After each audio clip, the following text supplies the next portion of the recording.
Өнөөдөр аймгийн онцгой комисс хэсэгчилсэн байдлаар хуралдаж дараах шийдвэрүүдийг гаргасан байна.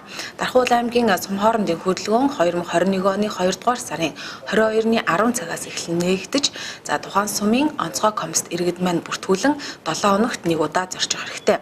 Харин караоке, диско, бар, хүүхдийн тоглоомын төв нийтийг хамарсан үйл ажиллагаа явуулахыг хоригдсон хэвээр байна. Улаанбаатар хотоос ирэх иргэдийг Smart Дархан.com захим сайтаар 2021 оны 2 дугаар сарын 21-ний 17 цагаас эхлэн 2021 оны 2 дугаар сарын 23-ны өдрийг хүртэл бүртгэхээр болсон байна. Захим сайтанд бүртгүүлсэн иргэдийг улсын онцгой комиссийн шийдвэрийн дагуу татан авна.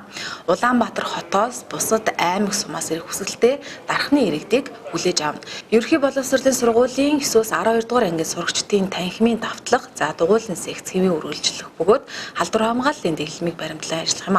Уул уурхаан ээл золицох ажил, хүнс, малын тэжээл, өвс тээвэрлэлт хэвийн үргэлжлэн, арх согтууруулах ундаагаар үйлчлэх, худалдан борлуулах үйл ажиллагаа хэвийн үргэлжлэх бөгөөд баасан гариг бүр арх согтууруулах ундааг худалдахгүй, түүгээр үйлчлэхгүй байхыг аймгийн онцгой комиссийн шийдвэр гаргалаа.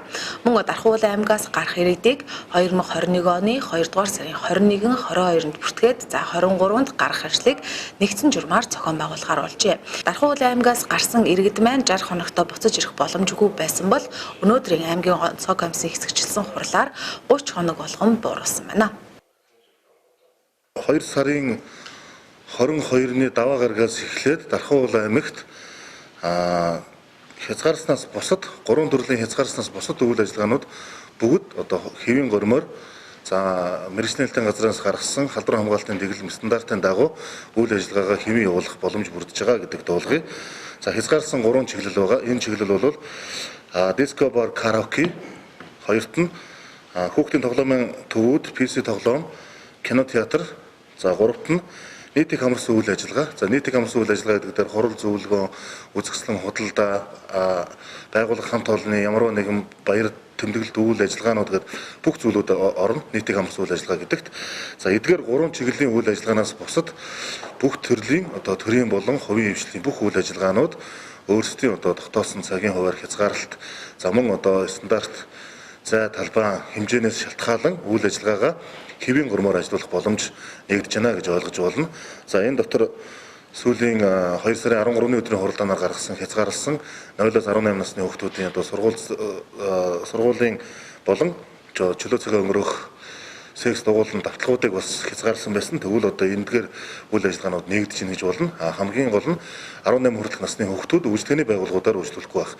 Ийм л шаардлага тавьж байгаа. Тэрнээс бусад секс дугуйлан болон хичээл сургуулийн давтлагууд бол хэвийн үргэлжлэн. Хичээл сургуулийн давтлагын хувьд бол боловсрол соёлын газраас ирүүлсэн хүсэлтийн дагуу 9-өөс 12 дугаар ангийн хүүхдүүдийг хичээл сургуулийн танхимын давтлаганд хамруулах бүрэн боломж нэгж байгаа гэдэг зүйлийг хэлье. Тэгэхээр маргааш өглөөнөөс эхлээд зарим тодорхой хязгаарлалтанд байсан үйл ажиллагаанууд бол бүгд хэвийн гормоор ажиллах бүрэн боломж бүрдэж байна гэж ойлгож болно.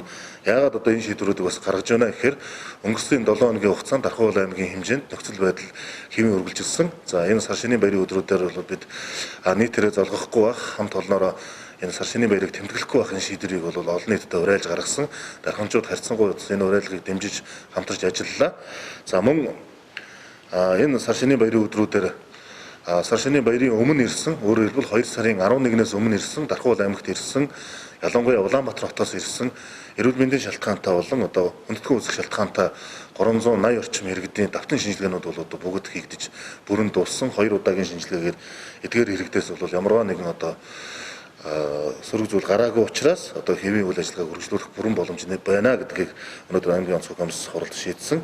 Мөн бид нар 2 сарын 17-ны өдөр бол үйл ажиллагаанууд хэвийн үргэлжилж байгаатай холбогдож худлааны дөвөд нэгдсэнтэй холбогдуулж хамгийн эрсдэлд хамрагдах магадлал бүхий хувийн хвшлийн аж ахуй нэгж байгууллага, төрийн байгууллагуудын нийт 840 орчим иргэнээс танталтын PCR шинжилгээг авсан.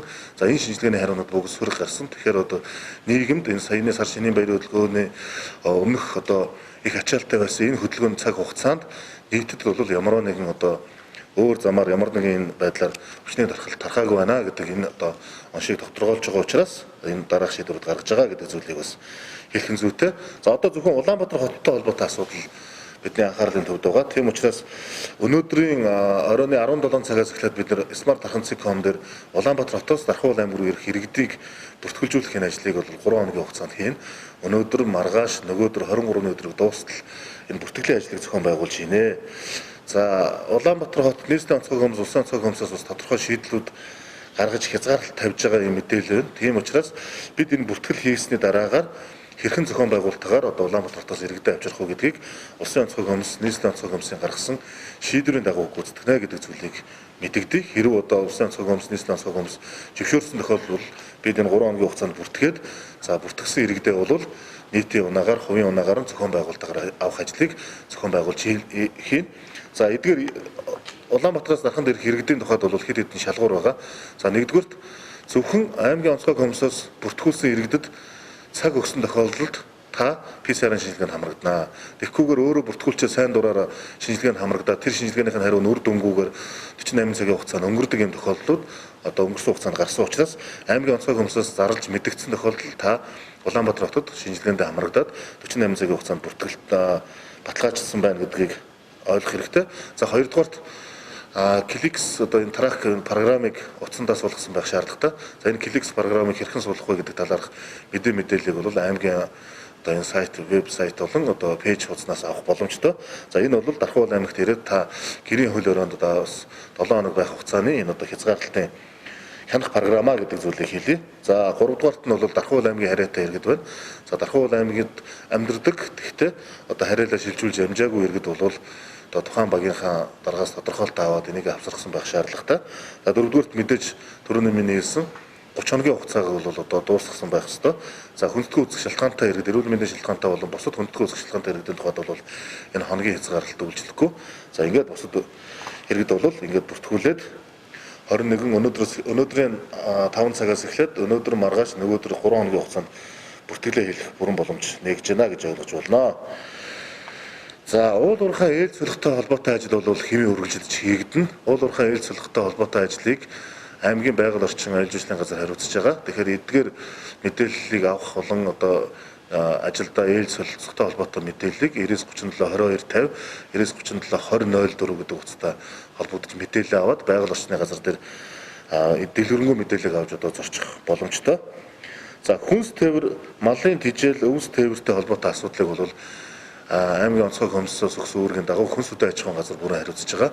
За хүнс үдэ аж ахуйн газрын холбогдох хуцнууд дээр холбогдох хуцнууд дээр бас энэ мэдээлэл аваад за хүнс тээвэр, малын тижээлийг бол одоо гаргах боломжтой гэдгийг хэлье. За хүнс тээврийн тухайд бол өмнө бид нар Дархан аймагаас одоо Сэлэнгийн босод сумд аймаг хот руу гарах хүнс тээврийг бол хязгаарлаж исэн бол энэ удаад одоо нээлттэй болж байгаа. Тийм учраас Дархан аймагаас босод одоо зэрэгэлдээ сум аймаг хот руу хүнсний тээвэр хийдэг аж ахуйн нэгж байгууллагууд бол одоо тээвэрлэлтэй их бүрэн боломж нэгдэж байна гэж ойлгож байна. За хүнс тээвэр мөн одоо энэ түлш тээвэртэй холбоотой хязгаарлалтууд бол огт байхгүй гэж одоо ойлгож байна. За ийм одоо чиглэлээр үйл ажиллагаанууд бол хэвээ явагдах нь. Тийм учраас иргэд аж ахуйн нэгж байгууллагууд маань бүгд одоо хэвийн горимд орж хэвийн ажиллаж байгаа энэ тохиолдолд за мэргэжлийн байгууллагаас өгж байгаа халдвар хамгаалтын дэглэмээ сахих, хүн хоорондын зайг бариулах, амны хаалт, гараа ариутгах, за үйлчлүүлж байгаа иргэдийн талаарх мэдээллийг одоо бүртгэлжүүлж авах энэ ажлаа бол анхааралтай хийх ёстой гэдэг зүйлийг дахин дуулгая.